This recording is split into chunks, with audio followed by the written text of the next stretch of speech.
اعوذ باللہ من الشیطان الرجیم بسم اللہ الرحمن الرحیم۔ شروع سب سے زیادہ رحم کرنے والے، ہمیشہ مہربانی کرنے والے اللہ پاک کے نام سے۔ تمام تر حمد و ثنا سارے جہانوں کے پالنے والے اللہ کے لیے اور بہترین جزا تقوی اختیار کرنے والوں کے لیے ہے۔ اللہ خاتم الانبیاء محمد صلی اللہ علیہ وآلہ وسلم پر اپنی رحمت نازل فرمائے اور تمام نبیوں اور رسولوں پر بھی۔ اس کے بعد اللہ آپ پر رحم فرمائے۔ بلا شبہ آپ اپنے پیدا کرنے والے کی توفیق سے یہ ذکر کر رہے ہیں کہ آپ دین کے طریقوں اور احکام کے بارے میں رسول اللہ صلی اللہ علیہ وآلہ وسلم سے امت تک پہنچنے والی تمام احادیث کو ان کی منقولہ اسناد سمیت جاننا چاہتے ہیں، اور ان احادیث کو بھی جو ثواب اور عذاب، رغبت دلانے اور ڈرانے اور ان جیسی دوسری چیزوں کے بارے میں ہیں، اور وہ اہل علم نے ایک دوسرے سے لیں اور پہنچائیں۔ اللہ پاک آپ کی رہنمائی فرمائے۔ آپ جانتے ہیں کہ یہ تمام احادیث شمار کر کے مجموعے کی شکل میں آپ کی دسترس میں لائی جائیں۔ آپ نے مجھ سے یہ مطالبہ کیا کہ میں ان احادیث کو زیادہ تکرار کے بغیر آپ کے لیے ایک تالیف کی شکل میں مخلص کر دوں، کیونکہ آپ سمجھتے ہیں کہ یہ تکرار ان احادیث کو اچھی طرح سمجھنے اور ان سے استفادہ حاصل کرنے کے لیے آپ سے رکاوٹ کا باعث نہیں بنے، جو کہ آپ کا اصل مقصد ہے۔ اللہ آپ کو عزت دے، آپ نے جس چیز کا مجھ سے مطالبہ کیا،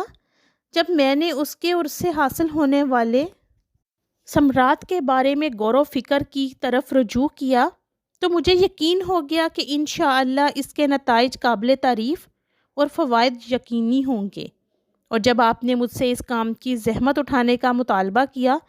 تو مجھے یقین ہو گیا کہ اگر مجھے اس کی توفیق ملی اور اللہ کی طرف سے اس کے مکمل ہونے کا فیصلہ ہوا، تو پہلا شخص جیسے دوسرے لوگوں سے قبل اس سے خاص طور پر فائدہ ہوگا، وہ میں خود ہوں گی۔ اس کی وجوہات اتنی زیادہ ہیں کہ ان کا ذکر طوالت کا باعث بن جائے گا۔ البتہ اس کا خلاصہ یہ ہے کہ ان خصوصیات کی حامل کم احادیث کو محفوظ رکھنا اور ان میں اچھی طرح مہارت حاصل کرنا انسان کے لیے کثیر احادیث کو سنبھالنے کی نسبت زیادہ آسان ہے،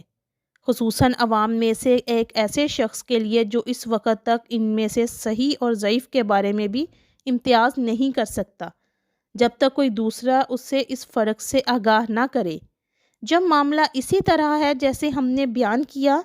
تو کم تعداد میں صحیح احادیث چن لینا کثیر تعداد میں ضعیف احادیث کو جمع کرنے سے کہیں بہتر ہے۔ یہ بات اپنی جگہ درست ہے کہ بہت سی احادیث کو اکٹھا کرنے اور مقرر احادیث کو جمع کرنے کے بھی کچھ فوائد ہیں۔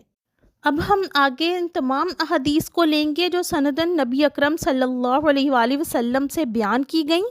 اور تکرار کے بغیر انہیں 3 اقسام اور بیان کرنے والے لوگوں کے 3 طبقوں کے مطابق تقسیم کریں گے۔